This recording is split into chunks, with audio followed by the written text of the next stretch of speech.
Good night, guys. Tonight we begin with the intimate corners of Roman civilization. We're talking about what ancient Roman sex parties were actually like. So before you get comfortable, take a moment to like the video and subscribe, but only if you genuinely enjoy what I do here. And let me know in the comments where you're tuning in from and what time it is. It's always fascinating to see who's joining us from around the world. Now, dim the lights, maybe turn on a fan for that soft background hum. And let's ease into tonight's journey together. You didn't just attend one of these Roman parties. You were summoned like a minor deity or a disappointing nephew. The invitation itself was a flex, a wax-sealed scroll implying, "We've chosen you." Despite knowing everything about you, you arrive at the villa and immediately regret overdressing. Everyone looks effortlessly scandalous. You look like you wandered in from a toga sales conference. Too late now. The gates crack open. Not ominously, more like they've seen things and are too tired to be dramatic about it. You step into the courtyard where a discreet fountain gurgles in the corner like it's trying not to listen. Inside, servants move like trained shadows. They are just cushions, pour wine, and somehow make you feel underdressed and overhydrated at the same time. A few nod at you with the same expression one might reserve for an anxious goat at a lion exhibit. The host greets you with that particular Roman smile, the one that says, "Welcome to my home. I hope you enjoy yourself, and please don't get anything sticky on the mosaic." You try to reply with equal dignity, but mostly just sweat slightly and bow too low. Around you, the elite of Roman society mingle. Senators, poets, philosophers who haven't bathed in weeks, but can quote Plato mid-belch. A general walks by holding a goblet and the future of a small province. No one's actually doing anything scandalous yet, but everyone's thinking about it hard. You're guided to a couch. It's low to the ground, oddly angled, and deeply suspicious. You recline awkwardly, trying to look like someone who attends these things often and definitely understands what's about to happen. You don't. The air smells of wine, roses, and ambition. Someone plays a lyre in the distance, softly, tastefully, like foreplay for the ears. Everyone's waiting for the moment the evening tips. It hasn't happened yet, but it will. It always does. One of the slaves walks by carrying a platter shaped like something you're pretty sure shouldn't be edible. You pretend not to notice, and just like that, you realize this is less of a party and more of a power play, wrapped in silk sheets and whispered names. Let's be clear, Roman villa parties weren't come one, come all potlucks. This wasn't the kind of swear where you show up with a bottle of wine and hope someone brought olives. No, this was an invite-only affair where your social rank mattered more than your personality. Luckily, Romans didn't really have personalities, just titles, to suspiciously flexible morals. You didn't make the guest list because someone liked you. You made it because someone could use you, or at least count on you not to scream when things got theatrical. Take a look around. That senator in the corner. He passed 3 laws this year and 3 wives last week. He's seated next to a poet whose last public reading got banned for being too anatomically detailed. Across from them is a priestess who technically shouldn't be here at all, but rumor has it she's the emperor's niece or ex or both.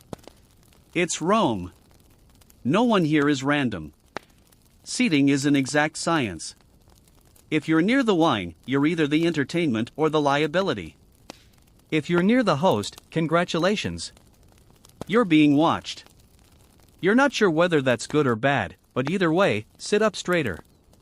Everyone is mingling under a thin veil of civility, like a gladiator match where the swords are replaced with compliments. "Oh, Publius, you look so refreshed. I heard your trial was exhausting." Laughter, sips, subtle threats. The usual. Eye contact is a weapon. A glance that lasts too long implies interest. A glance that doesn't happen at all. Insult. Accidentally locking eyes with someone's spouse is how scandals begin. Accidentally locking eyes with both of them is how they invite you to the next party.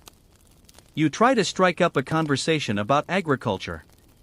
Someone counters with an anecdote involving a grain shortage and 3 acrobats. You nod politely and make a mental note to never ask about wheat again. In this room, everything is a performance. Your posture, your laughter, even the way you sip your wine. Too fast and you're uncultured. Too slow and you're plotting something. You just want to stay neutral and unmemorable, which in Rome is impossible. But at least you're not the guy who brought his mother. That happened once. He hasn't been seen since. You start to notice something odd. Aside from the room full of reclining aristocrats pretending to be shy, it's the number of people gliding silently around with perfect posture, no personal space, and a look that says, "Yes, I've seen things. No, I will not be emotionally unpacking them." These are the slaves. And make no mistake, they're not partygoers. They're the infrastructure.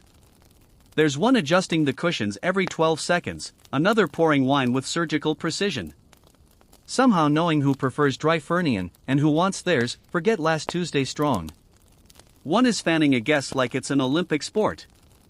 Another is juggling trays of fruit shaped like things that make you avoid eye contact. They are everywhere and no one acknowledges them unless something goes wrong, in which case they are suddenly very visible and somehow always to blame. You try smiling at one of them. They blink twice, which might be the ancient Roman equivalent of don't. You look away and pretend you are admiring the wall mosaic, which unfortunately depicts something you're pretty sure isn't anatomically possible. The strange part, the slaves know more than anyone. Who's sleeping with whom? Who's trying to poison whom? Who brought their cousin under a fake name? They're walking silent scrolls of blackmail potential and yet completely ignored like morally flexible wallpaper. Some are trained for entertainment. Others are trained for more interactive hosting. But none of them get to leave early. None of them get a couch. If anything, they are the couch. You're not sure if that's part of the act or just bad ergonomics. And yet, while the guests are trying to outcharm, outmaneuver, or out-undress one another, the slaves are running the whole machine quietly, officially, judging you just a little, which is fair. You overhear one guest ask, "Who's that attractive man over there with the wine?" The host responds, that he's no one. You sip your drink, nod slowly, and mentally add, no one is the only reason this place hasn't collapsed into chaos. You raise your glass to the nearest servant. He doesn't look at you, but you swear for half a second, his eyebrow twitches. Respect. Let's be clear, this entire event hinges on one crucial element, wine. Not conversation, not status, not the oil-slick dancers with the suspiciously flexible spines. Wine. Without it, the evening would be a networking disaster. With it, it becomes a networking disaster with style. As you recline awkwardly on your couch, a servant pours your first cup. Roman wine is not like modern wine. For starters, it's stronger than your will to avoid drama and needs to be diluted. Not to preserve decorum, but because drinking it straight is how you end up proposing to a statue. The Romans don't just sip wine, they perform with it. Each cup is followed by a toast, a quip, and a subtle glance at the person across from you to see if they're impressed, scandalized, or both. You try to pace yourself. You fail. By the third cup, your Latin is flawless. By the fourth, you're nodding along to a story involving Neptune, a goose, and a legal loophole. At this stage, people start leaning in. Voices drop. The laughter gets breathier. Jokes start sounding more like offers. You realize that "would you like a fig?" might not be about fruit. You also realize you've accepted, too. The wine flows freely, as do the stories, none of which seem entirely true. One man claims to have bathed with a Vestal virgin. Another swears he once dined with Cleopatra's cousin's astrologer. Someone else insists the emperor once asked them for advice on love. Everyone nods politely while mentally ranking these lies from plausible to put down the goblet. And then the host speaks, not loudly, just confidently. Everyone quiets. Whatever's about to happen next, music, a performance, a change in lighting that signals we're shifting gears, it always begins right after the host makes a remark that could either be poetry or innuendo so old it's carved on tablets. You swirl your drink like you've seen this before. You haven't, but you've committed now. One more cup, and you might just have the courage to pretend you understand Roman social cues, or you'll pass out in a potted plant. Either way, you're part of the evening. By now, you've accepted that this party is operating under its own set of rules, one of which seems to be that nothing can just be food. Every platter that arrives looks like it came from an erotic sculptor with too much time and access to fresh pastry dough. A tray of figs shaped like body parts. Oysters arranged in delicate suggestive spirals. Bread loaves that clearly did not rise by accident. Even the honey cakes wink at you. You're not sure if you're supposed to eat them, admire them, or blush and politely excuse yourself.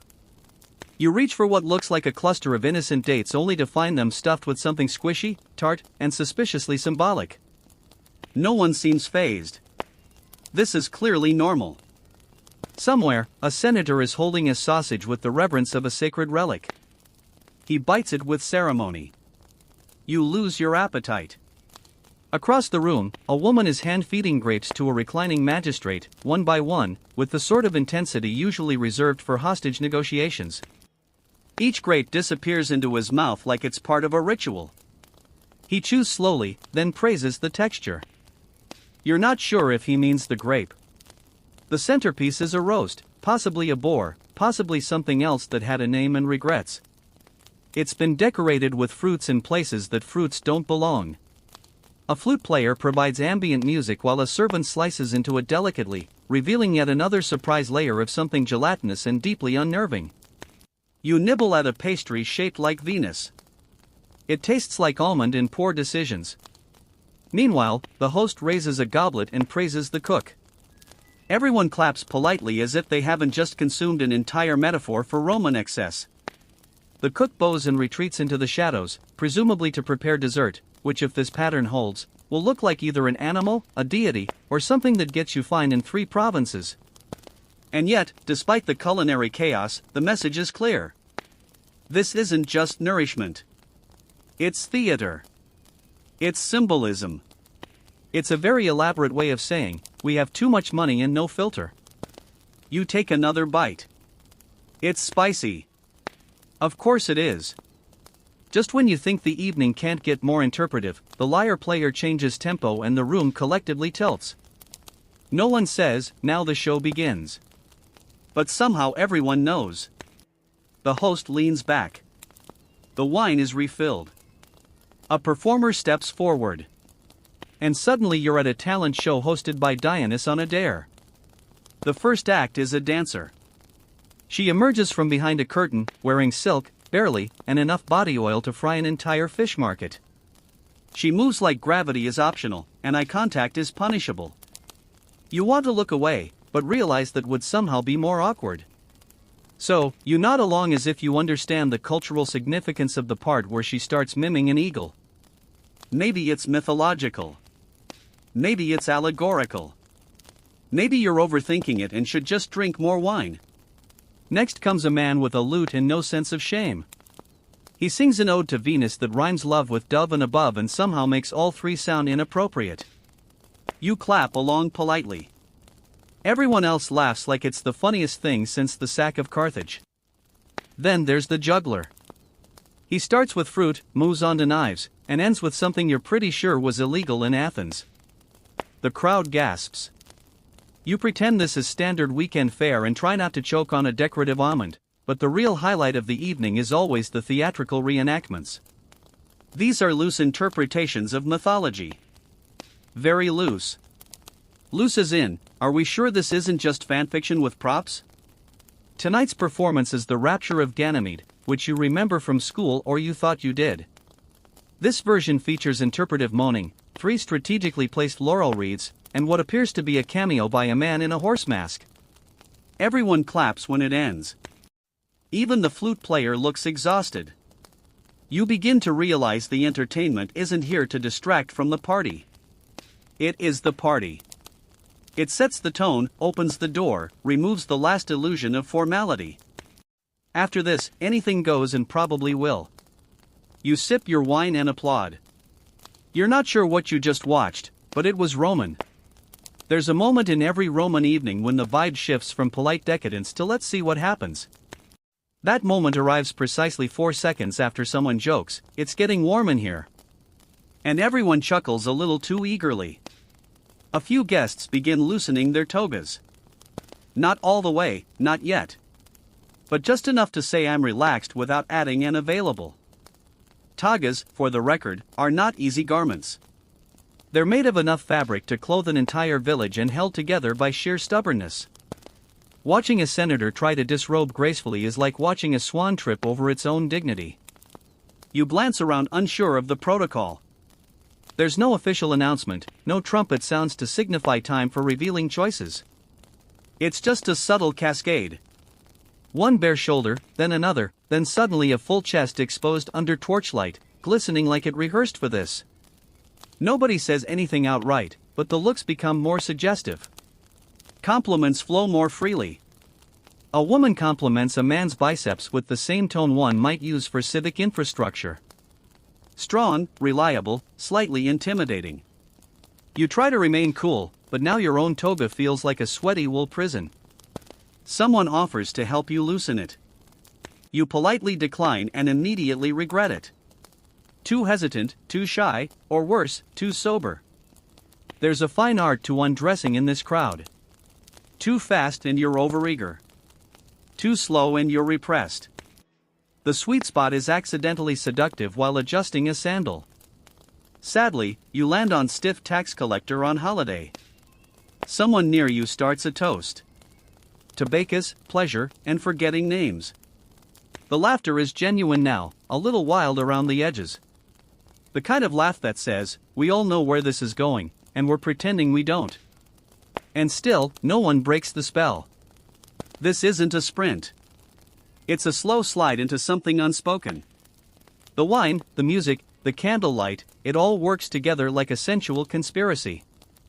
You adjust your toga, raise your goblet, and smile at the person next to you. They smile back with the exact expression of someone who's about to suggest something outrageous in Latin. By now you've realized that nothing in this villa happens by accident. Not the wine, not the olives that somehow look like metaphors, and certainly not the flirting. Roman flirtation isn't loud or clumsy. It's not even direct. It's more like an Olympic event in subtlety, conducted through glances, veiled comments, and how you peel a figure. Yes. Apparently, even your fruit technique is under surveillance. The woman across the room. She hasn't said a word to you, but she just brushed her hand along a silk curtain in your direction. You don't know what it means, but a nearby poet is nodding like you just saw a sonnet unfold. You attempt your own subtle move, reclining slightly to show confidence. Unfortunately, the couch cushion betrays you and you sink too far, ending up in a pose best described as collapsed senator. Smooth. The man next to you chuckles, offers a hand, and says, "Don't worry. I once fell into a brazier trying to impress a vestal." Comforting? Maybe. Concerning? Definitely. You notice conversations have changed tone. Earlier it was politics, philosophy, and who brought the best honeyed dormice. Now it's all double meanings and vocal inflections. Would you like more wine? Could mean, do you want to sit closer? Or possibly, let's vanish behind that curtain and discuss Cicero loudly. Body language is everything. A lingering touch on a goblet. A laugh that lasts one syllable too long. A shared glance at a performance where both of you definitely noticed the same scandalous prop. And through it all, no one rushes. Romans are patient flirters. They build tension the way architects build temples, slowly, deliberately, and with an alarming number of decorative details. You're trying to keep up, but it feels like everyone else studied from a playbook you didn't receive. The innuendo is layered. The metaphors are confusing. And someone just used the phrase plucking Jupiter's apple with a straight face. Still, there's a thrill in it. The delicate, dangerous dance of saying everything without saying anything. You swirl your wine, meet a gaze across the room, and offer your most mysterious smile. You don't know what you just agreed to, but apparently that's the point. You've survived the toasts, the flirty fig metaphors, and a man reciting poetry about goat thighs. At this point, you're ready for whatever else this villa has to throw at you. And that's when you notice them. The curtains, not regular household curtains. No, these are strategically placed swaths of fabric hung across archways, tucked into columns, and fluttering mysteriously in the breeze that shouldn't logically exist. They don't divide rooms. They imply possibilities. They whisper, "Hey, what if?" Some guests begin to drift behind them in pairs or trios or the kind of groupings that require a Roman census to count. Each departure is casual. A little wine, a glance, a shall we, followed by a practiced shuffle into linen obscurity. You try not to stare. You fail. But to your credit, so does everyone else. There's a subtle acknowledgement in the room. The kind of unspoken agreement where everyone pretends this is completely normal while also trying to peek just a little. No one speaks of what happens beyond the curtains. Not directly. Some guests return flushed and glowing like they've just debated stoicism with their entire soul. Others return looking like they wrestled a satyr. A few don't return at all, possibly out of embarrassment, or maybe they joined a touring troupe mid-party. It's unclear. You're eventually approached by someone with the confidence of a marble bust and the voice of a philosophy professor on wine number 6. They gesture toward a nearby curtain and say, "Care to explore the finer points of Roman hospitality?" You panic and respond, "I'm just here for the dates." They raise an eyebrow, impressed, confused, and disappear behind the curtain with someone else who is probably better at metaphors. And honestly, you're fine with that. You've reached a point in the evening where it's okay to just recline, sip wine, and watch as the party folds into layers of candlelight and veiled mystery. Not everyone goes behind the curtains. Some are content to stay in the main hall, talking, laughing, pretending not to notice that the floor is slowly becoming a mosaic of discarded sandals and questionable decisions. You lean back, savor your drink, and silently thank the gods for Roman architecture with excellent ventilation. By now, you've figured out that Roman parties aren't just about indulgence. They're about advancement. Because after the curtain fluttering and fig-flavored flirting comes a quieter, more dangerous game, pillow talk diplomacy. You see, while you were busy overanalyzing a grape symbolism, others were forging the ancient version of LinkedIn connections, except in toes and usually horizontal. Behind those perfumed curtains, secrets are whispered, deals are struck, and somehow someone's villa just got approved for renovation without going through the Senate. All while lying on a silk cushion that smells faintly of wine, ambition, and regret. You overhear a man saying, "Of course I support your cousin's candidacy," in the same tone one might use to offer a second serving of dormice. Later, that same man is seen writing down a name on wax tablet with what can only be described as sultry urgency. This is where Roman politics thrives, not in marble halls, but in torchlit corners filled with soft voices and softer moral boundaries.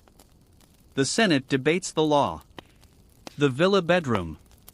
That's where outcomes are negotiated.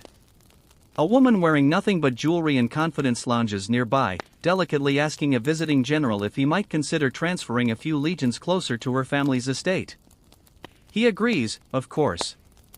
Who wouldn't, given the persuasive power of grapes, charm, and implied blackmail? You begin to realize that your position on the couch matters as much as your position on civic reform. Being seen with the right person or not seen depending on the curtain density can shift your entire reputation. One misplaced compliment or unfortunate giggle and suddenly you're that guest forever remembered in hushed tones and footnotes. Someone leans in and murmurs, "Did you hear about the new tax on olive oil?" It sounds innocent. It's not. In Rome, even condiments come with consequences. You do your best to contribute. You nod wisely, reference a philosopher you vaguely remember, and say something about fate and civic duty. Someone claps. You think it's sarcastic, but you'll take it. Because here, in this soft-lit room full of half-truths and full goblets, power is passed through lips, not speeches, and nothing is ever just small talk. Eventually, the party stops pretending to be civilized. Somewhere around the 7th toast and the 3rd round of interpretive lyre solos, the night shifts, things blur, faces blend, your toga ends up somewhere that is decidedly not on you. But just when you think the chaos is reaching peak Roman levels, someone announces breakfast.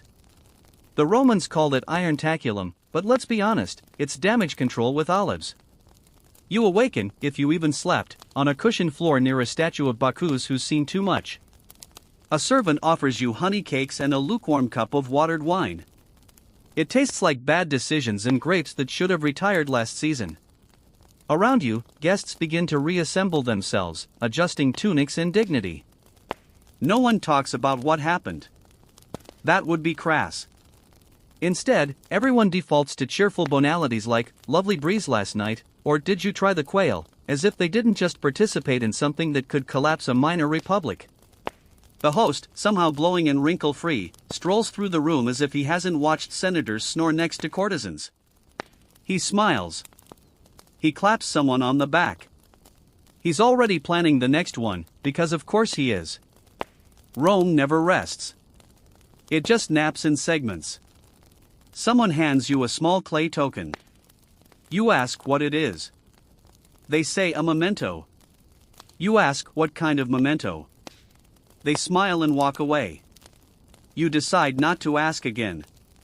There are quiet goodbyes, knowing glances, and the occasional awkward moment when two guests realize they shared a curtain but not a name. One man leaves wearing someone else's sandals. Another leaves with someone else's senator.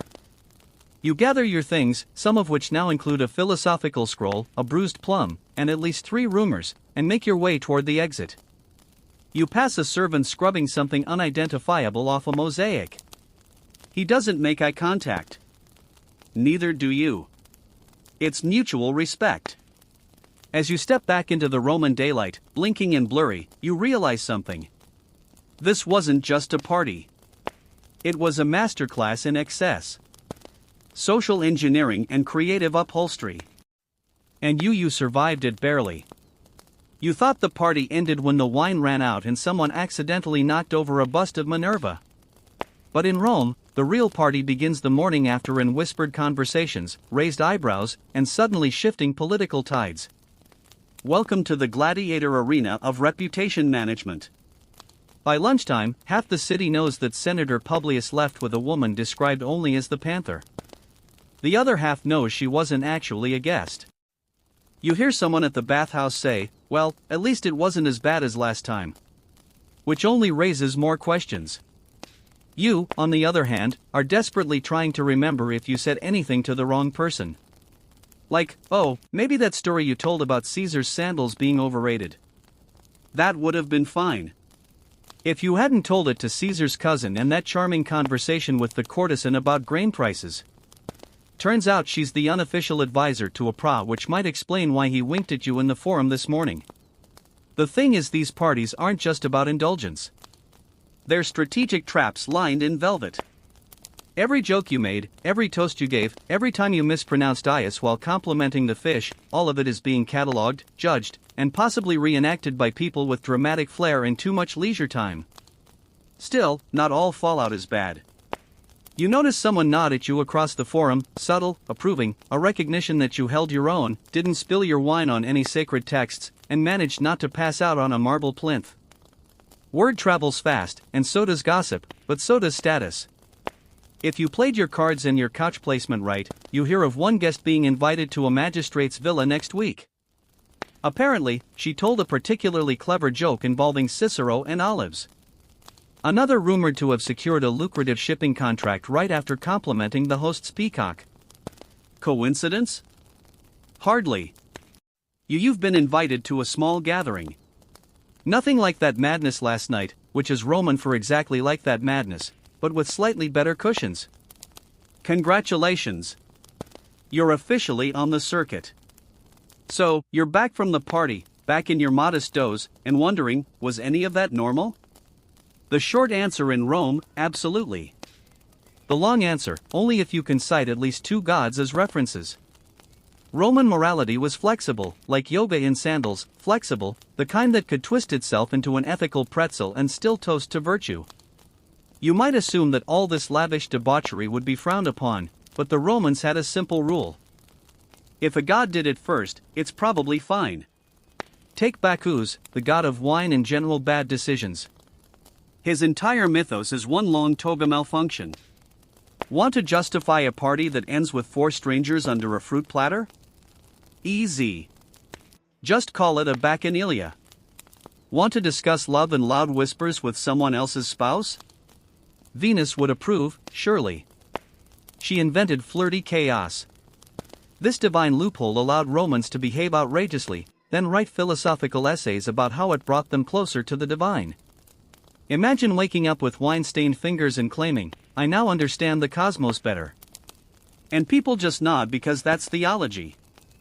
You begin to notice that Roman society functions like a pantheon in motion. Everyone models their behavior on some mythological figure. A well-dressed man at the Forum brags about being a Mars in bed, while a woman retorts she's more of a Minerva by day, Venus by night. You can't tell if it's flirtation or a theology quiz. Meanwhile, Stoic philosophers wander the city, insisting pleasure is a distraction from virtue, and then get caught sneaking into parties with philosophical interest. Hypocrisy? No, just dual nature of man. Thank you very much. You finally ask a local if any of this ever causes scandal. He shrugs and says, only if you do it badly. Because the truth is, morality in Rome wasn't about abstaining. It was about style, discretion, and whether or not you quoted poetry while doing it. So you take comfort in the fact that if the gods themselves behaved like this, well, who are you to argue? You survived the wine, the curtain rooms, the poetry that bordered on felony. And now, weeks later, you've returned to the daily grind of Roman life. But something has changed. You're walking through the Forum trying to haggle over olive prices when someone whispers, "That's the one who quoted Horace while juggling grapes." You want to correct them. It was actually Virgil and you only dropped one. But you let it slide. Why ruin a legend? Because that's what these parties are now. Legends. Not just to you, but to everyone who wasn't there, which conveniently includes nearly everyone. The stories get wilder with each retelling. Someone says they saw a senator riding a peacock. Another swears there was a performance involving honey, masks, and philosophical roleplay. You know for a fact that the masks were optional. Of course, not all the legacy is flattering. Moralists start publishing scrolls with titles like The Decline of Virtue in the Marble Age and Toga Off Empire Falls. Senators who participated issue vague denials while planning the next banquet. And every few months, an emperor threatens to ban immoral assemblies right before hosting one that includes imported flamingos and interpretive dance about the Punic Wars. But the truth is, these parties were never just about excess. They were a mirror, a warped, wine-streaked mirror reflecting Rome's greatest paradox. An empire obsessed with order, constantly seduced by chaos. The villas, the silk, the gods invoked between courses. They weren't distractions from Roman identity. They were Roman identity. The parties didn't mock the Republic. They were its natural extension, just with better lighting and worse decisions. Even as the empire changes, as marble fades and villas crumble, the memory of these gatherings lingers in dusty scrolls, in gossip carved into bathroom walls, in that one statue of Bacchus that definitely looks too pleased with himself. And you're now part of that law, a footnote in someone else's over-embellished story. Maybe they'll say you danced on a table. Maybe they'll say you debated Plato while balancing fruit on your head. Either way, you left an impression. And in Rome, that's the real legacy. So, here you are back on your modest stone bench, sipping a lukewarm cup of watered wine, trying to piece together what exactly you just lived through. Was it a cultural event, a social trap, a toga-based fever dream? Yes, to all of it. Roman villa parties weren't simply about wine, scandal, or impressively flexible interpretations of mythology. They were how Rome functioned. Behind every curtain, under every laurel wreath, deals were struck, alliances formed, egos inflated, and occasionally deflated by poor dance choices. It was government, entertainment, and philosophy, all wrapped in silk and scandal. An empire conducting business in its bathrobe. The elite didn't separate politics from pleasure. That's a modern fantasy. In ancient Rome, the best networking happened while half-dressed and halfway into a haiku about Neptune. One well-timed toast could shift the fate of an entire province, one ill-timed belch, exiled to a less fashionable island. And despite the excess, the Romans saw nothing strange about it.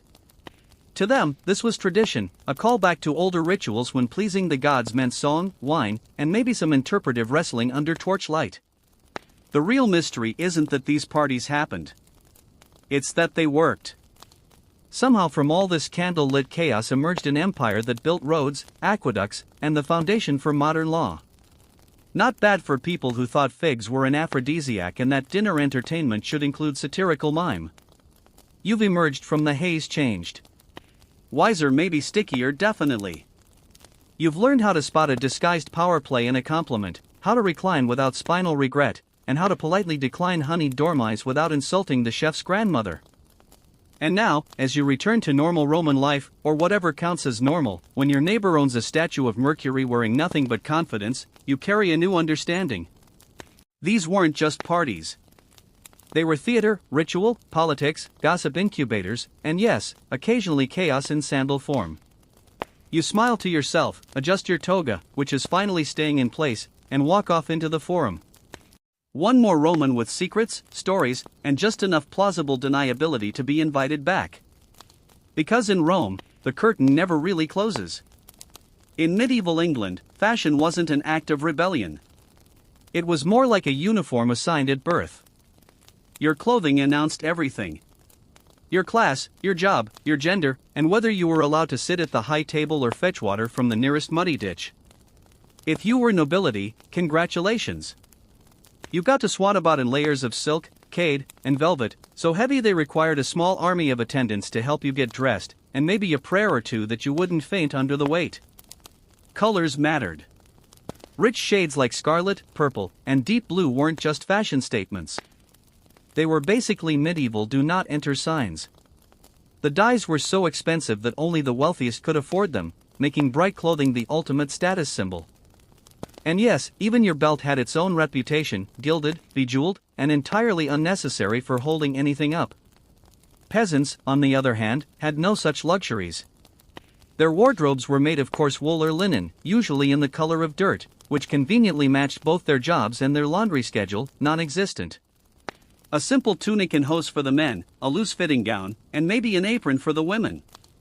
It wasn't fancy, but it got the job done.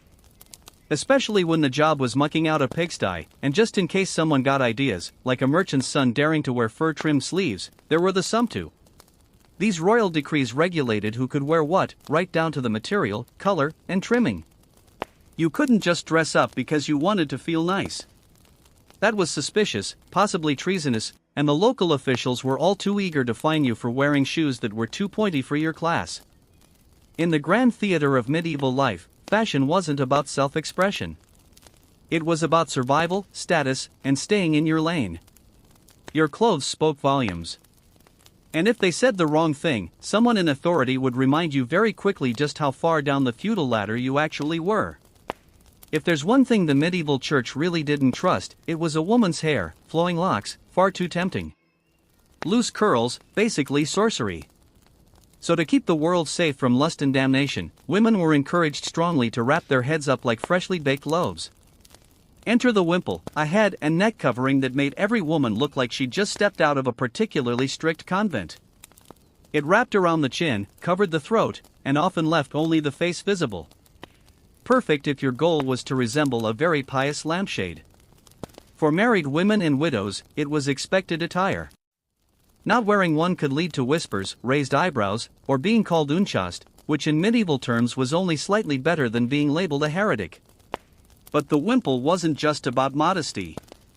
It was also a social signal. The fancier the wimple, the higher your status.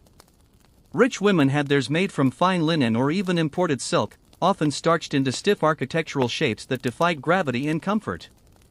Some versions were so elaborate they required wires and pins to keep them from collapsing like a poorly built tent. Meanwhile, poor women wore simpler versions that were more about covering lice than inciting envy. Of course, fashion being fashion, the rules eventually started bending. Some women let their hair peek out a little. Others wore transparent veils over their wimples for just a hint of allure. Medieval scandal levels mild. By the later Middle Ages, younger unmarried women were allowed to go bareheaded or wear their hair in braids or loose, depending on local custom. But for most adult women, the wimple remained a staple. And in a world where people rarely bathed and lice were more common than spoons, covering your hair wasn't just religious. It was also practical. The wimple helped protect your neck from sunburn, your scalp from insects, and your soul from sin, apparently. So next time you complain about modern dress codes, just remember there was once a time when leaving your hair uncovered was enough to get you judged, fined, or possibly exorcised. Let's talk about legs, specifically medieval men's obsession with showing them off very tightly. While women were bundling themselves in layers of modesty, men in medieval England were stuffing themselves into hose. Essentially, medieval leggings that clung to every contour, leaving little to the imagination and even less to practicality. Originally, hose were two separate tubes tied to a belt because nothing says fashion forward like strapping your pants on with string. Over time, those two have evolved into a single pair of tight-fitting trousers, usually made of wool. For the nobility, the colors were bright, the fit was snug, and the fabrics were expensive. For everyone else, the hose were functionalish unless you needed to run, bend, or breathe. But here's where things take a turn. Enter the codpiece. You might think medieval fashion was all stiff collars and religious guilt, but somewhere along the line, someone looked at the area between the hose and said, "That needs attention." Originally, the codpiece was just a modest flap to bridge the gap between the hose. But by the 15th century, it evolved into a fashion statement, stuffed, padded, sometimes even jeweled. Because apparently men will always find a way to turn pants into a peacocking contest. The codpiece also had a practical function. Let's say you're a knight, you've got armor on, you're at war, and suddenly nature calls. That little flap. Very handy, but fashion ran with it. Some codpieces were shaped like small purses. Others were large enough to store a dagger or some spare coins, which is either resourceful or completely unhinged. As with most trends, some laws eventually stepped in to say, that's enough. Excessively large or flashy codpieces were frowned upon, though enforcement was inconsistent at best. By the late 16th century, they fell out of fashion, replaced by a more modest approach to trousers and a collective sigh of relief from tailor everywhere. If you ever thought medieval England was all mud and misery, you clearly haven't seen how the nobility dressed for winter or summer or just Tuesday. Because when it came to flaunting wealth, fur and feathers were the medieval equivalent of posting out photos on social media. Let's start with fur. This wasn't just about staying warm. It was a full-blown fashion arms race. Man, that's squirrel, but don't tell anyone. And miniver were the prized pelts of the upper crust. Lining your cloak with fur wasn't just cozy. It was a loud visible declaration that you didn't milk your own cows. In fact, the rarer the animal, the more important you seemed. Some lords draped themselves in exotic furs imported from the Baltic, all while pretending it was just something they had lying around. Feathers were another hot item, not for warmth, but for flair. A plume in the cap signaled status, especially if it was from something exotic like an ostrich or peacock. Now, considering there weren't many ostriches running around Yorkshire, this was strictly high-end accessorizing.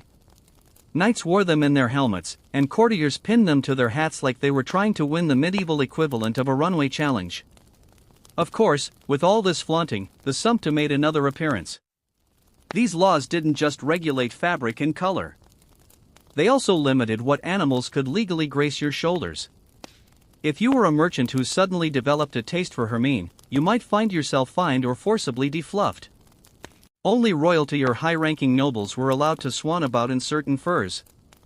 Everyone else was supposed to stick to rabbit, sheep, or whatever died near the road. And let's not forget the moral panic.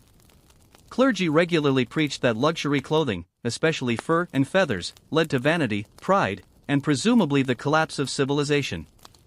But as usual, those warnings were ignored the moment someone saw themselves in a mirror. If you've ever complained about modern fashion being uncomfortable, allow us to present the pain. A medieval shoe so long and pointed it could have doubled as a weapon or a makeshift compass. Before pain madness took over, shoes in medieval England were relatively simple. The average person wore turned shoes, soft leather footwear stitched inside out and then flipped right side out for durability. Functional, flexible, and about as stylish as a sack of potatoes, these were fine for a life of farming, hauling, and praying not to catch leprosy. But in courtly circles, things got weird. Around the 14th century, nobles decided that the most fashionable shoe was the one that extended far beyond your toes. We're talking 6 to 24 in of pure pointless toe extension. These were poulins, named after Poland, which medieval fashionistas blamed for the trend. The tips were stuffed with moss or whalebone to keep them erect. Because nothing says elegance like tripping over your own feet in front of the king. Naturally, the longer your shoe, the higher your status. Why? Because no one doing actual labor could possibly walk around with clown-length footwear. These shoes practically screamed, "I don't need to run, fight, or survive. I'm rich." Some even had little bells attached to the tips just in case your absurdity wasn't audible enough. As expected, the church was appalled. Preachers condemned poulins as sinful, vain, and a sign of moral decay. The government agreed, and sumptuous laws were passed to restrict their length, particularly for the middle class who were beginning to adopt the style. But like all banned fashion, the more people were told no, the more they pointed their shoes at the heavens and said, "Watch me."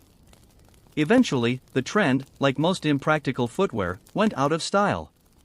People remembered they had to walk places and possibly fight and maybe climb stairs without impaling themselves. But for a glorious, ridiculous moment in fashion history, pointy shoes ruled the land. And while no one can quite explain why people wanted their toes to look like fencing swords, it's comforting to know that fashion has always involved a healthy dose of delusion. We often think of armor as practical gear. Something to stop arrows, deflect swords, and help you survive a Tuesday afternoon battle. But in medieval England, armor wasn't just about protection.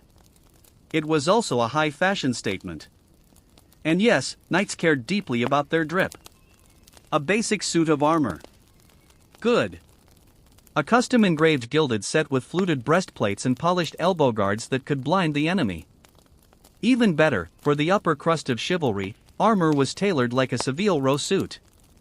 Artisans spent weeks, sometimes months, crafting pieces that were not only functional, but fabulous. Because if you were going to die in battle, you might as well look stunning doing it. And let's not forget heraldry. Shields and surcoats bore bold colors and family crests. Lions, dragons, fleur-de-lis, or just aggressive-looking birds. These weren't just identifiers in the chaos of war. They were branding. Knights were the influences of their day, and a well-designed coat of arms was your personal logo. Tournaments became the medieval runway. Nobles would parade their finest suits of plate or chain mail, complete with plumed helmets and CIR blind a monk at 50 paces. Fashion even crept into weaponry. Daggers were often jewel-encrusted. Sword hilts were inlaid with silver or gold. Some even had inscriptions, not for function, but to remind your enemy just how rich you were as you stabbed them. Pure class. Of course, peasants and foot soldiers had no such luxury. Their armor was iffy. Maybe a dented helmet, a rusted chain shirt inherited from 3 battles ago, and a prayer whispered toward the sky. But for those with coin and status, armor became another medium for self-expression. If your enemy hesitated because they were admiring your breastplate, well, that was just good strategy. Eventually, as firearms emerged, full suits of armor became obsolete. But for a few glorious centuries, fashion and warfare danced hand in gauntlet hand. And in medieval England, the battlefield was just another place to serve looks. Not everyone in medieval England was a knight or a noble lady. Some were children, others were monks, and many dressed not to impress, but to send a message. Usually something like, "I belong to God," or, "Please don't throw me in a ditch." Let's start with children.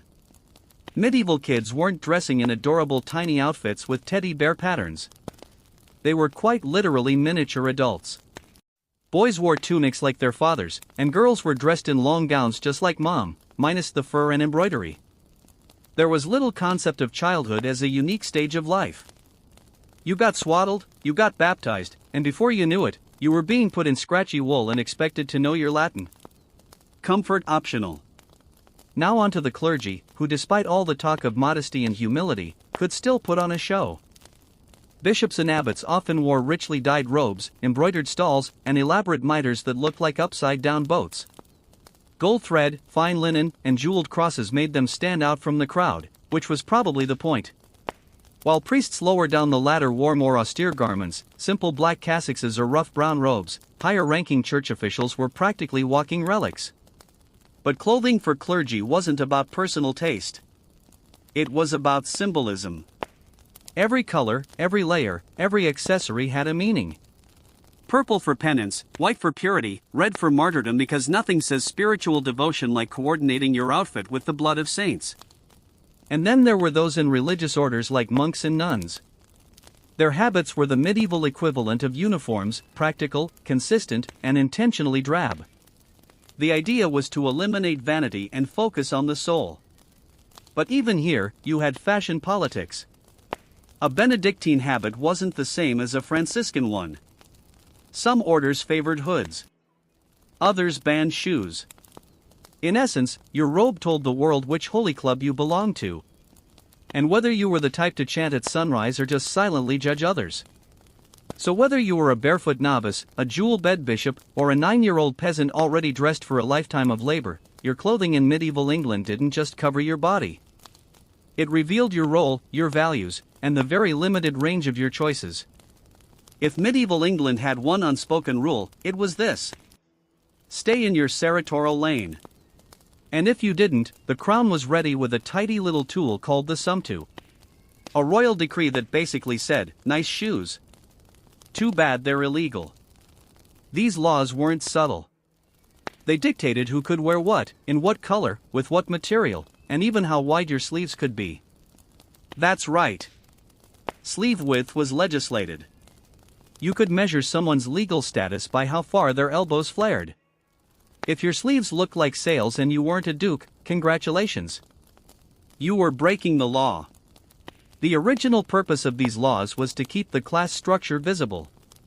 The elites wanted to make sure that no ambitious merchant or newly rich knight started dressing like nobility. Heaven forbid someone without a title might wear scarlet silk lined with man and confuse the peasants. These rules applied to everything. Shoes, hats, embroidery, jewelry, fur linings, even buttons. Buttons. If you were wearing too many or they were too ornate, you might get fined. In some towns, officials would literally walk the streets and inspect people's outfits. It was less fashion police, more actual police with fines and public shaming. Of course, enforcement was inconsistent. Some laws were passed and promptly ignored, while others were taken deadly seriously. One tailor's apprentice was famously jailed for wearing a silver-buckled belt reserved for minor gentry. His defense: it was a gift from my uncle.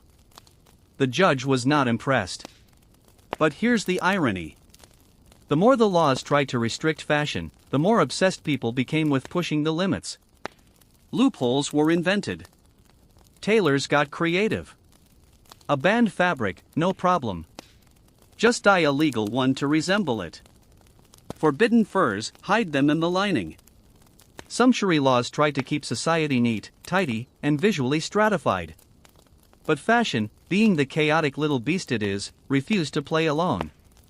People found ways to signal status even without breaking the rules through subtler cuts, regional trends, or just sheer confidence. Because in medieval England, dressing above your station wasn't just a style choice. It was a rebellion wrapped in velvet, and sometimes sewn shut with gold thread.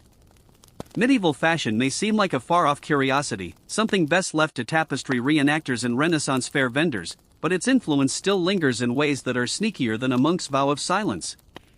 For starters, the medieval obsession with clothing as identity is still very much alive today. We might swap man-lined cloaks for tailored suits or designer logos, but the idea remains. We dress to be seen, to belong, or to subtly or not so subtly show off.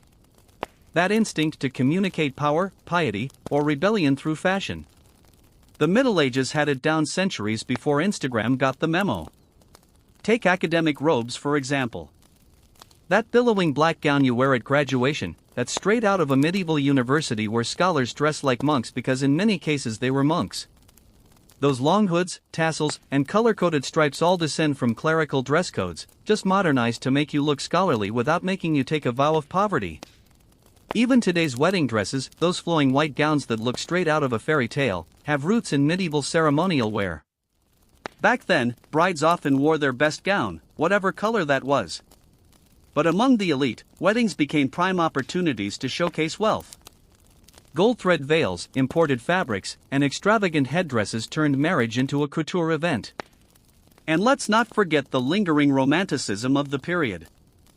Writers, painters, and filmmakers have long mined the medieval wardrobe for inspiration. From King Arthur films to fantasy series like Game of Thrones, the look of medieval England remains fashion shorthand for nobility, mystique, and vaguely ominous chanting. Of course, not everything stuck. We don't line our sleeves with squirrel anymore, usually. And codpieces have thankfully retired from public life, but the spirit remains. Clothes as a declaration, a performance, a soft kind of power. In the end, fashion in medieval England was about more than covering the body. It was about revealing the soul, your rank, and just how close to royalty you could pretend to be without getting fined. In ancient Egypt, beauty wasn't just vanity. It was theology with a compact mirror. Looking good wasn't a suggestion. It was expected. The gods were beautiful, radiant, youthful, and symmetrical. And if you wanted any chance of winning their favor, you had better look the part. Pimples were not divine. Neither were wrinkles. From the bustling markets of Thebes to the quiet tombs along the Nile, beauty was baked into daily life. This wasn't just for queens and courtiers. Everyone from high priests to housemaids took part in the sacred ritual of self-maintenance. Being well-groomed signaled that you were clean, disciplined, and spiritually aligned. Translation: if you didn't exfoliate, the gods might think you were lazy. Cosmetics were considered holy tools, not just for seduction, but for protection. There was no divide between beauty and religion. Both were part of the same sacred script. Temples stored jars of scented oils just as carefully as they stored sacred scrolls. Perfume was used in worship. Kohl eyeliner wasn't just stylish. It protected the wearer from the sun and warded off evil spirits. And yes, even in the afterlife, you were expected to look fresh. That's why tombs were filled with beauty kits, because nobody wants to arrive in the underworld looking tired. Priests in particular were held to rigid grooming standards. They shaved their entire bodies, wore clean linen, and applied scented oils before rituals. Why? Because they were standing in for the gods themselves. You don't show up to a divine ceremony smelling like yesterday's goat stew. But it wasn't all holiness and hygiene. Beauty also had a political edge. Pharaohs used it to project divine power. Queens like Nefertiti became living embodiment of idealized beauty, not just through art, but through carefully maintained appearances. Being beautiful was being powerful. Being powerful meant looking like you hadn't aged since birth. In short, ancient Egyptian beauty was less about trends and more about eternal truths. It wasn't about impressing your date. It was about aligning your body with cosmic order. And if that meant slathering yourself in perfumed oil and lining your eyes with ground-up minerals, so be it. You may think smoky eyeliner is a modern invention, but ancient Egyptians had it mastered over 4,000 years ago, and they didn't even need a YouTube tutorial. The iconic black lines seen on statues, murals, and mummies weren't just for drama. That jet black pigment, it was kohl, and it was everywhere. Men, women, and even children wore it. Not because they all secretly aspired to be Cleopatra, but because kohl had serious multitasking powers. First, it was practical. The Egyptian sun didn't play around, and the dark pigment helped reduce glare and shield the eyes. Basically ancient sunglasses in paste form. Made from galena, a mineral rich in lead sulfide, kohl also had antibacterial properties. Science actually backs this up. Studies have shown that trace amounts of lead can stimulate the body's immune response, helping prevent eye infections. In short, it looked good and it worked. But in true Egyptian fashion, there was more going on than meets the eye. Literally, kohl had spiritual significance, too. It was believed to protect against the evil eye, a malevolent curse delivered through a dirty look. Lining your eyes wasn't just stylish, it was spiritual armor. Children were often marked with exaggerated eyeliner for extra protection, especially during festivals or travel. Application was an art form. Kohl came in decorative containers, and applicators ranged from simple sticks to ornate ones made of bone or metal. You dip it in the powder, lick it or moisten it with oil, and then carefully apply the mixture to the upper and lower eyelids. Ancient eye makeup, 50% glamour, 50% warfare prep. And Egyptians weren't subtle about it. Eyes were elongated and exaggerated to mirror the eye of Horus, a symbol of divine protection, healing, and royal power. So, even if you didn't own land or servants, your eyeliner could still say, "I'm channeling divine energy." Back off. If the eyes were outlined with kohl to invoke the gods, then the cheeks and lips were painted to look like you were blessed by them. Ancient Egyptians didn't shy away from color, especially not red. And their go-to beauty product, a bold, earthy pigment called red ochre. Red ochre was ground from naturally occurring iron-rich clay and mixed with fat, gum, or resin to create a smooth paste. The result, a vibrant crimson tint that could be applied to both lips and cheeks. Think of it as the original multi-purpose stick. Part lipstick, part blush, all drama. Now, why red? In Egyptian symbolism, red represented life, vitality, and passion. Everything a healthy, beautiful person should exude. Pale skin might have been fashionable in later centuries, but in ancient Egypt, color meant strength. A bit of crimson on your face told the world, "I'm alive, desirable, and probably favored by the gods." And this wasn't limited to women. Men, especially of noble or royal rank, used red ochre as well. Pharaohs, priests, and elite partygoers would show up to ceremonies and banquets with perfectly tinted lips. In fact, art from the New Kingdom often shows both genders with that signature reddish pout. If you were wealthy, you were rosy. If not, you probably blended into the sand. Application wasn't subtle either. No blending, contouring, or nude tones here. Egyptians believed in visibility. If you were making offerings to the gods or just showing up to a dinner party, your face needed to pop. For special occasions, the red pigment might even be layered or mixed with a touch of gold dust for extra divine flair. Of course, not all cosmetic concoctions were safe. Some poorer quality roués contained ingredients that were harsh or even toxic, especially for those who couldn't afford the high-end imports. But beauty in ancient Egypt was often worth the risk. Because looking radiant was tied to status, health, and even your chances of a pleasant afterlife. Ancient Egyptians didn't just want to look divine, they wanted to smell like it, too. And in a world where the sun baked everything and daily showers weren't exactly a thing, fragrance became both a luxury and a necessity. Enter perfumed wax cones and aromatic wigs. Two of the most delightfully bizarre inventions in beauty history. Let's start with the cones. These weren't just fancy hats. They were made of scented animal fat or beeswax mixed with essential oils. Lotus, myrrh, frankincense, and cinnamon were common favorites.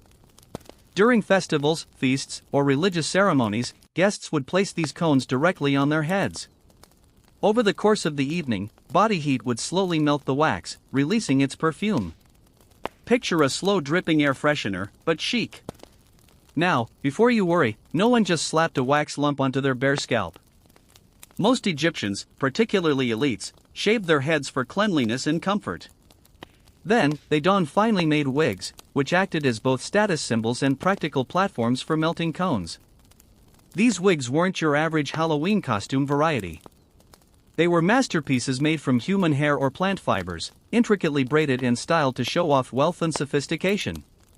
Wigs were so important that many tombs included at least one in the burial goods.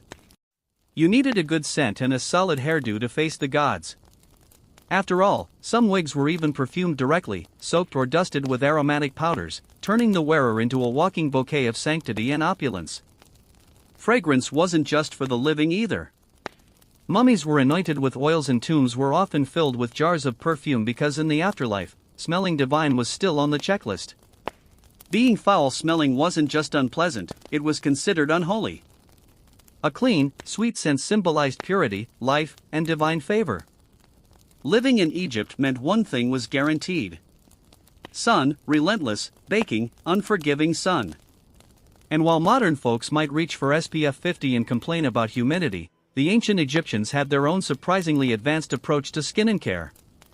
One that blended science, ritual, and a whole lot of oil. Let's start with the basics. Daily cleansing.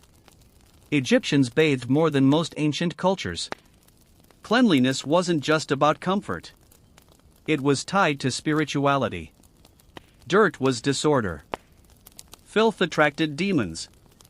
So, everyone from priests to peasants tried to stay scrubbed, often using a paste made from natron, a naturally occurring salt mixture in water. Think of it as the OG exfoliating scrub. No apricot bits, just chemical cleansing power strong enough to preserve mummies. But the real heart of Egyptian skincare was moisturizing. And they didn't skimp. The dry desert air, intense heat, and wind made skin maintenance essential. Enter morena oil, castor oil, sesame, olive, and animal fats.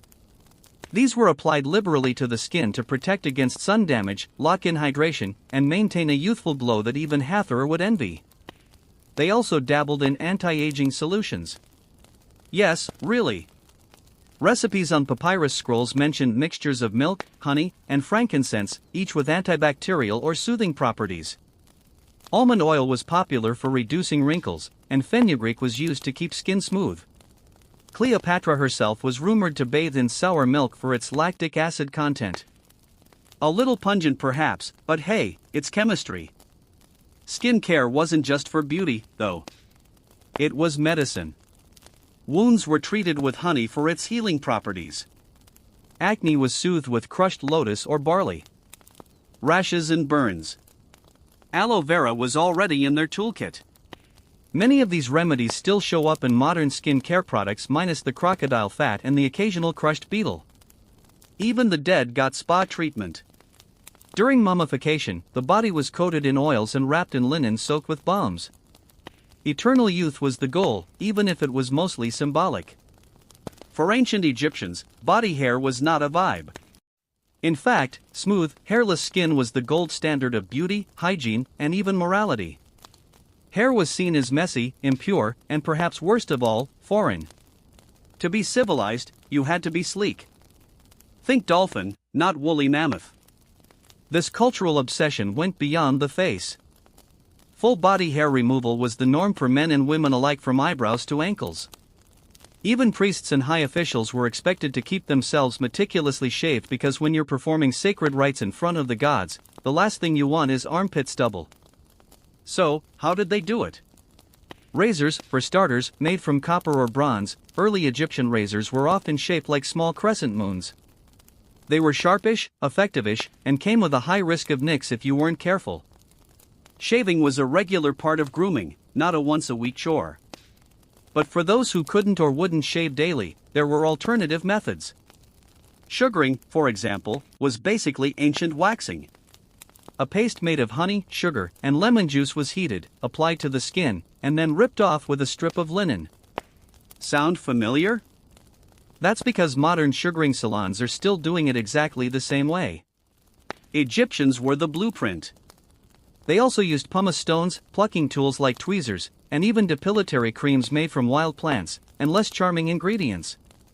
Some recipes involved applying a paste of crushed animal bones and lye, followed by prayers to avoid third-degree burns. The price of beauty was steep, but worth it. Apparently, hairlessness wasn't just aesthetic. It was spiritual. Removing body hair symbolized purification. Being smooth meant being clean, civilized, and blessed by the gods. Hair, by contrast, was associated with the wild, the foreign, the animalistic.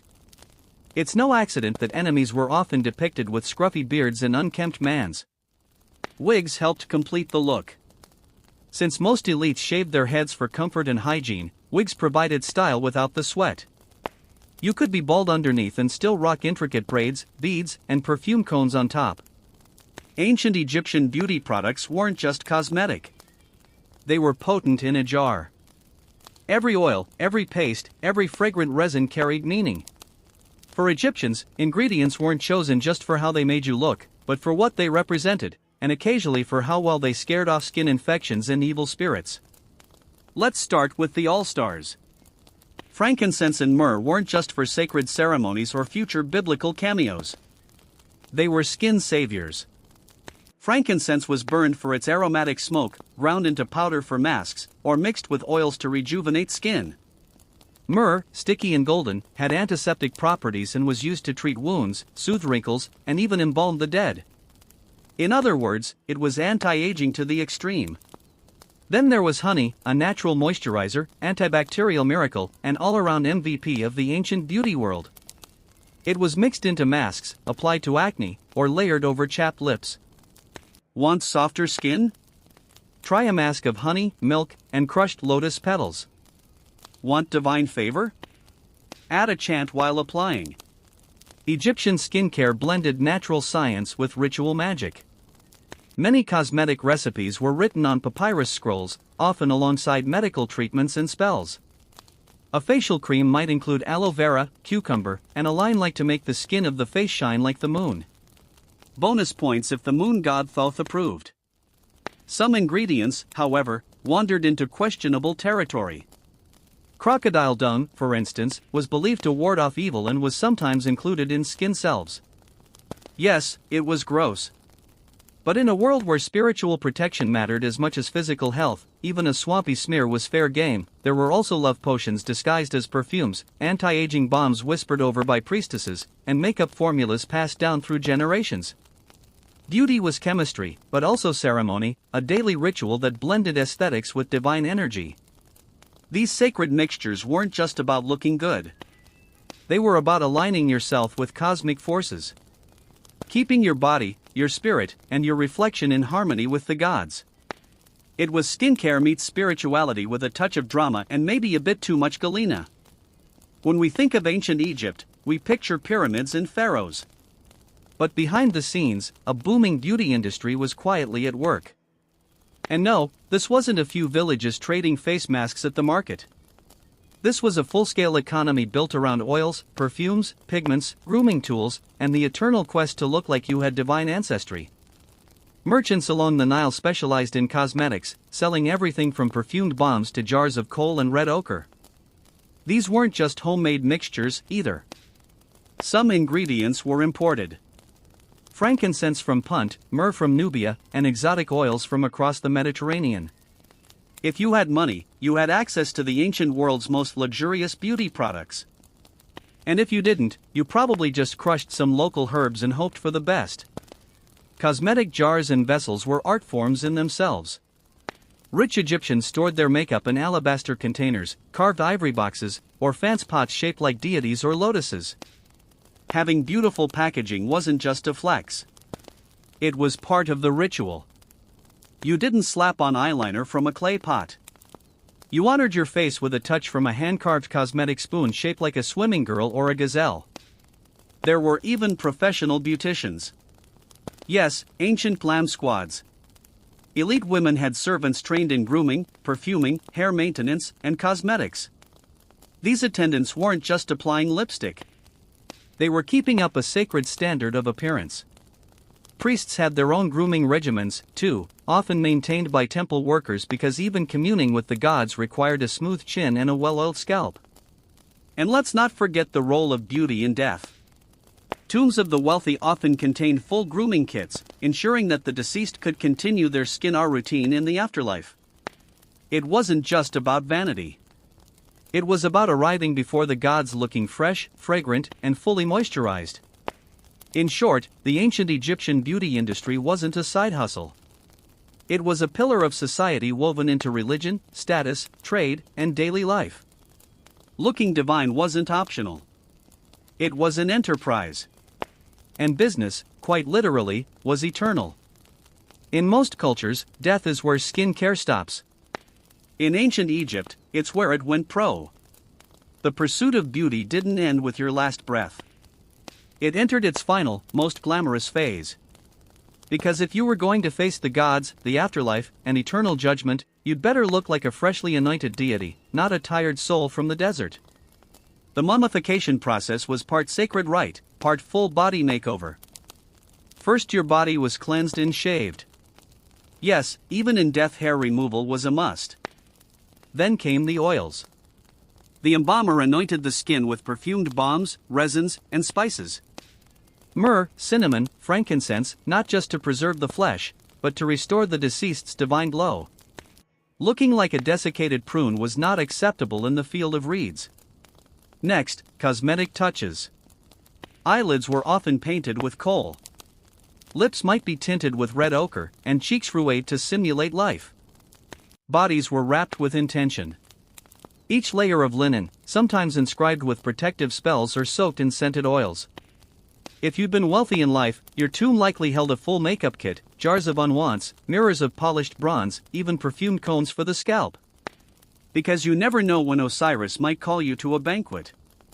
Tomb paintings reinforced this beautified ideal. The deceased were never depicted as old, wrinkled, or frail. Instead, they appeared forever young, toned, and radiant, often shown in idealized clothing with perfectly painted faces and flawless skin. Eternal beauty wasn't a metaphor. It was the goal. Why all this effort? Because appearance was status, even in death. The gods were flawless. If you wanted to join them, you had to match their aesthetic. The more polished and perfumed you were, the more likely you'd pass through the weighing of the heart with grace and maybe a little divine envy. So, while today's skin art routines promise ageless radiance, ancient Egyptians were already chasing it thousands of years ago with sacred oils, ritual pigments, and enough eyeliner to outlast an apocalypse. In the land of the Nile, beauty was never fleeting. It was eternal. She didn't volunteer. No one did. The calling of a Vestal virgin wasn't about passion or personal devotion. It was about being born into the right family with the right body at the right time. Somewhere between the ages of 6 and 10, a Roman girl could suddenly find herself torn from her parents, placed in ceremonial white, and told she now belonged to the goddess Vesta. The selection process was brutal in its perfectionism. Candidates had to be freeborn, physically flawless, and the daughter of 2 living parents in good social standing. If your father had ever sold fish or your mother once sneezed during a ritual, forget it. Rome wanted girls who were pure, not just in body, but in bloodline and household reputation. The choosing took place under the watch of the Pontifex Maximus, the chief priest of Rome. He would publicly touch the chosen girl, declaring her captured, an ancient ritual echo of wartime spoils. In that moment, her legal identity shifted. Her father no longer held authority over her. She became property of the state. Sworn to 30 years of service in the temple of Vesta. Imagine the confusion of a 9-year-old girl taken from the warmth of her mother's arms and placed in a marble sanctum where silence was sacred and mistakes could bring divine wrath. Her long hair was cut, her tunic changed, and her name forgotten. She would no longer be herself. She was now a Vestal, guardian of the eternal flame, symbol of Rome's survival. To outsiders, she was revered, even envied. Vestals were above the law, could own property, and walked through the forum accompanied by lictors like senators. But make no mistake, this was a golden cage, a life shaped not by choice, but by ritual. Her girlhood ended with ceremony, and what followed was a life of cloistered privilege, immense responsibility, and a vow of chastity so sacred that breaking it meant death. She was chosen to serve the gods, but first she had to leave herself behind. The first time she crossed the threshold of the House of the Vests, it must have felt like stepping into another world. Behind her, family, childhood, identity. Ahead, silence, discipline, and sacred fire. Nestled beside the Temple of Vesta in the Roman Forum, the House of the Vestals was both sanctuary and prison. Marble columns surrounded a serene courtyard filled with statues of past priestesses. The statues weren't decorative. They were reminders.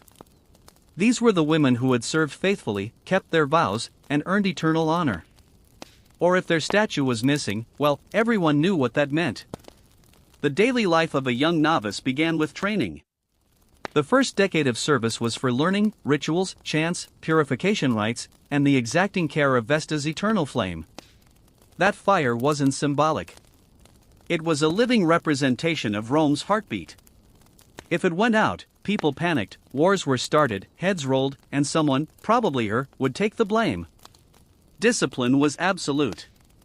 Vestals had to be silent when required, speak when commanded, and act with flawless decorum. Even laughter was regulated.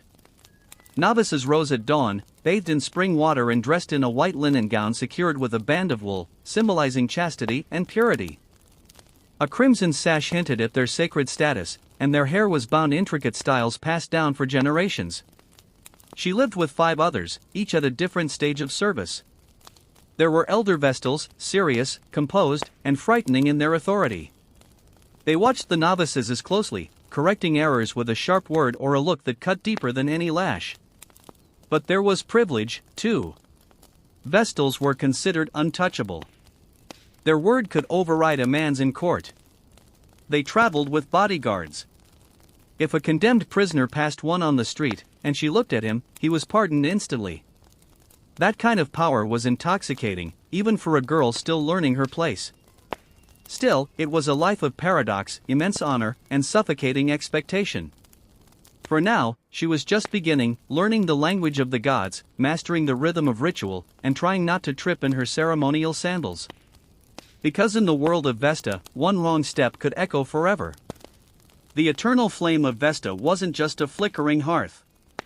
It was Rome's soul, its protection, prosperity, and divine legitimacy, all wrapped in one steady glow. And it was her job to keep it alive. Every day, the Vestals took turns tending the sacred fire inside the Temple of Vesta, a round structure meant to resemble the primitive huts of early Roman kings. The fire sat in the center, surrounded by walls open to the sky, because even the gods needed ventilation. The moment she crossed into that space, she wasn't a girl anymore. She was a living conduit between Rome and the divine. Keeping the flame alive was more than lighting logs and sweeping ash. It involved ritual precision. Only certain woods were permitted. The fire could not be started with flint or steel. It had to be kindled using sacred methods invoking Vesta's favor. When it died out, and it sometimes did, it was treated as a national crisis. The culprit faced public shame, lashes with rods, or worse. But the flame wasn't just physical. It was symbolic. It represented Rome's eternal continuity, its civic order, and its identity as a chosen city under divine protection. If the flame flickered, so did Rome's confidence in itself. Her hands, still small from childhood, would carefully arrange kindling as priests chanted invocations nearby. Ashes were gathered and placed in sacred pits beneath the temple. Everything had meaning. Nothing was casual. There were other duties, too. She helped prepare sacred salt cakes used in state rituals. She guarded wills, Julius Caesar's famously. She watched over holy objects no man was permitted to see, including the Palladium, the sacred statue said to guarantee Rome's invincibility. Her life was no longer her own. It was fused into the heartbeat of an empire. And while the forum bustled outside with merchants, senators, and thieves, she moved in another rhythm, one of silence, smoke, and sacred duty. Passers-by might glimpse her white veil as she passed, always escorted, always untouchable. But within the walls of the temple, beneath the eternal flame, she labored quietly. For a fire that could never die, and a city that refused to fall. For a woman in ancient Rome, life was typically limited. Your father's rule passed to your husband, and your opinions died quietly in the atrium. Unless, of course, you wore the white veil of Vesta. Then suddenly you became a legal anomaly, a woman above men, a priestess above politics, a symbol no one dared to touch. The Vestal virgins occupied a sacred gray area in Roman society. Though women, they were granted rights usually reserved for male citizens. They could own property, make wills, and free slaves. Their testimony in court carried exceptional weight, requiring no oath. Rome assumed that Vesta's daughters could not lie. In public, they were escorted by layers, the same officials who flanked magistrates. Even consuls stepped aside when a Vestal passed. If her litter moved through the forum, the crowds parted. People averted their eyes, not from disrespect, but reverence, and a touch from her, accidental or deliberate, could pardon a condemned man on the spot. She was given the best seats at the theater. She dined at the emperor's table. She sat in the imperial box during gladiatorial games, flanked by senators who would never dare to address her without formal permission. Her presence alone was considered auspicious, and her appearance was just as symbolic. The infer, her sacred headdress, marked her as consecrated. The stoler, pure white, proclaimed chastity. Her shoes, bound in red leather, were ceremonial, meant for walking paths that no ordinary woman ever would. Inside her private quarters, she lived better than most Roman matrons. The house of the Vests had multiple floors, gardens, fountains, even personal slaves. It was a cloistered life, but not a deprived one. She was exempt from the burdens of marriage, childbirth, and male authority. But there was a catch. All of it, the layers, the land, the untouchable dignity was balanced precariously on a single condition: that she remained pure. Not just untouched, but untouched in body, thought, and behavior. Her power was absolute, but so was the fragility of it. Because in Rome, one whisper of impropriety could collapse an entire life of sacred privilege. The pedestal was high, but the fall was catastrophic. It began with a vow that could silence rooms. 30 years, an entire lifetime for some, devoted to chastity, ritual, and discipline. Spoken once, it was binding. No loopholes, no take-backs. From the moment she whispered her promise to Vesta, her body and will were no longer hers. The structure of the vow was rigid, almost militaristic. The service was divided into 3 decades. The first 10 years were for learning how to tend the flame, recite the rites, prepare the sacred meals, and behave with the stillness of a marble statue. These years were marked by instruction, correction, and observation. She was the student, silent, watchful. The second decade was for service. Now a fully trained Vestal, she was entrusted with the most sacred tasks.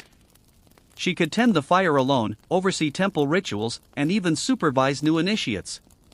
She was the flame's guardian and Vesta's human representative in the beating heart of Rome. The final 10 years were for teaching. She became the elder, passing on the rituals to a new generation of novices. Her voice, once timid, now echoed with quiet authority through the stone halls of the temple. This was as close as a woman in Rome could come to leadership without invoking scandal. But behind the order and prestige was an invisible strain: 30 years of absolute celibacy. Not just in deed, but in reputation. A flirtatious glance, an unchaperoned walk, a rumor whispered too loudly. Any of these could unravel everything, and there were no second chances. If she broke her vow, or was even believed to have done so, the punishment was not symbolic. It was fatal. Some Vestals bore the burden proudly, others withered under it, but none could escape it. Their vow was both a crown and a collar, elevating them above all women while locking them in a role more rigid than any marriage. Only after completing all 30 years was she free. Free to marry, to own a house, to re-enter society, though few did. Most remained alone, known forever as the women who had once been sacred. For 3 decades, she belonged to a goddess. After that, the world didn't quite know what to do with her. On the surface, the life of a Vestal was wrapped in beauty. Ceremonial garb, marble halls, incense trailing through sacred air. But beneath the veil of divine service lay a world defined just as much by fear as by faith. Rome relied on ritual to maintain cosmic balance. If the gods were pleased, crops grew, armies won, and the city thrived. If they weren't, well, fires broke out, omens darkened the sky, and disasters followed. And so, every ceremony had to be perfect, every word pronounced with precision, every gesture exact. The Vests were at the center of this cosmic contract. A single misstep wasn't just embarrassing, it was sacrilege. Even high-ranking priests were afraid to offend them. They represented Vesta, and Vesta was not known for mercy. When a Vestal approached a sacrificial altar, no one spoke. When she made offerings, the city paused. It wasn't just respect. It was a deep, superstitious awe, the kind reserved for lightning and oracles. But their presence wasn't always comforting. A Vest's gaze could grant mercy, but her withdrawal could doom you. The people feared her power because it was pure, divine, and most dangerously female. She lived outside the normal hierarchy, bound to no man. In a society that controlled women's roles carefully, this independence was both admired and feared.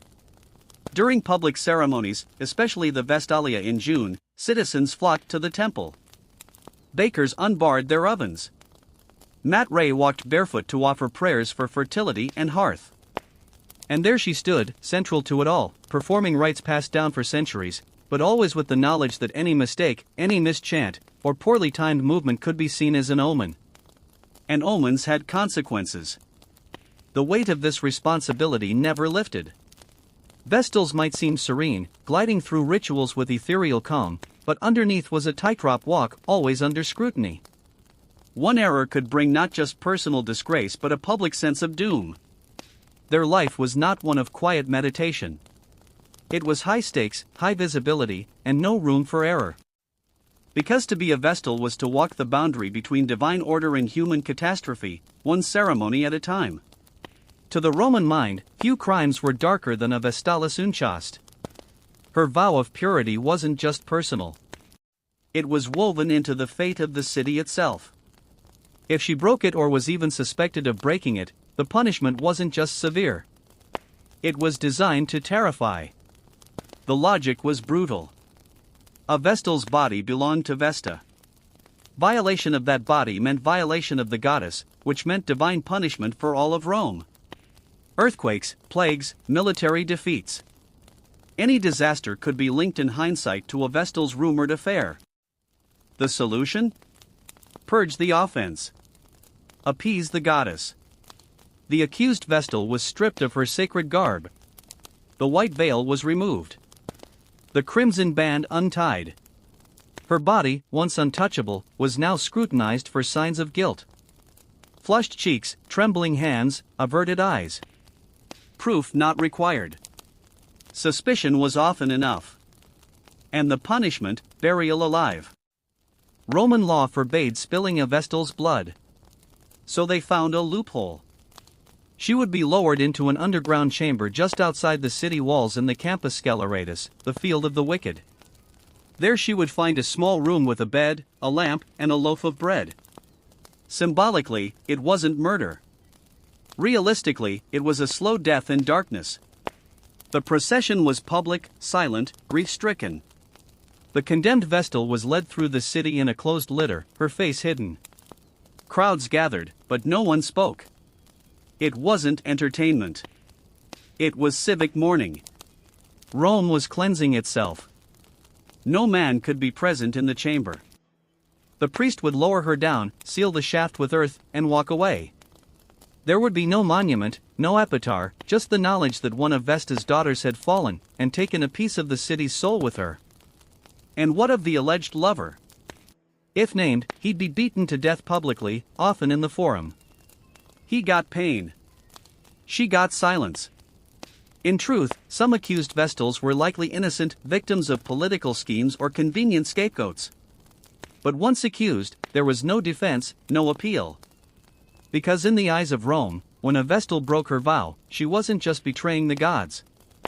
She was betraying Rome itself. If she made it through all 30 years, unscathed, unblemished, and utterly devoted, then and only then was she released. The vow fulfilled, the flame tended, the rituals passed on. She was no longer a Vestal virgin. She was something else entirely. Liberation came with ceremony. The Pontifex Maximus released her from her sacred obligations, and for the first time in 3 decades she was free to choose her own life. She could marry. She could live alone. She could own property and act as a full legal agent. Freed from the guardianship most Roman women never escaped. But freedom after such a life was complex. Most of Rome still saw her as half divine, half ghost. She had lived apart from normal society for decades. No one had courted her. No one had seen her dance or flirt or laugh in the streets. Many men were wary of marrying a former Vestal. Some believed it would bring bad luck. Others, intimidated by her authority, simply avoided her. And yet there were those who saw such a union as an honor, especially ambitious men hoping to bask in reflected sanctity. Marrying a former Vestal was like shaking hands with the gods. She brought status, wealth, and a name that Rome would never forget. But for the Vestal herself, adapting to life beyond the cloistered temple could feel disorienting. She had spent her girlhood in service, her adulthood in silence, her prime years in sacred duty. Now she entered a society that prized women for their families, not their rituals. Some former Vestals chose to marry late in life. Others never did. A few went on to advise emperors or manage estates with more influence than any senator's wife. They wore veils of a different kind now. ones woven from reputation, mystery, and the faint aura of divinity that never quite left them. Because even out of service, a former Vestal never really escaped her past. People still stepped aside in the streets. They still whispered her name with reverence. She might walk freely now, but she carried 30 years of fire with her, and Rome never forgot who once kept its flame alive. The flame of Vesta was extinguished in the 4th century CE, snuffed out not by wind or carelessness, but by empire-wide change. As Christianity spread and the old gods faded, Rome's sacred fires were allowed to go cold. The Temple of Vesta, once the heart of the Roman world, was left to crumble. And with it, the order of the Vestal Virgins disappeared. But their legacy didn't. For over 1,000 years, the Vestals had stood apart. In a society where women were expected to serve quietly behind closed doors, they lived publicly, wielded authority, and were bound only to a goddess. They walked where men feared to tread, delivered testimony without swearing oaths, and held the fate of the city symbolically and spiritually in their care. The idea of a woman being both sacred and powerful, not because of a man, but in spite of him, was revolutionary, and it stuck. Later cultures and thinkers, even those far removed from pagan Rome, looked back on the Vests with fascination. Christian nuns, for instance, inherited much of the same structure. Vows of chastity, cloistered lives, symbolic garb, sacred rituals. But the spark, the original model, was Roman, even centuries after the last flame flickered out. The image of the Vestal lingered in art, literature, and political rhetoric. Poets invoked her as a symbol of purity. Emperors used her name to justify moral campaigns, and historians debated whether the system empowered women or imprisoned them. Perhaps it was both. Modern archaeologists continue to dig through the ruins of their home near the Forum, uncovering rooms, statues, and offerings left behind. Even now, the House of the Vestals stands as a silent echo of lives once lived between prayer and peril. And though the fire is long gone, something else remains. Memory of women who defied the norms of their time, who walked the edge of privilege and punishment, who held Rome's soul in their care, and sometimes paid the ultimate price for it. They weren't warriors. They weren't mothers. They were guardians of a flame that outlasted the empire itself. And for that, Rome never quite let them go.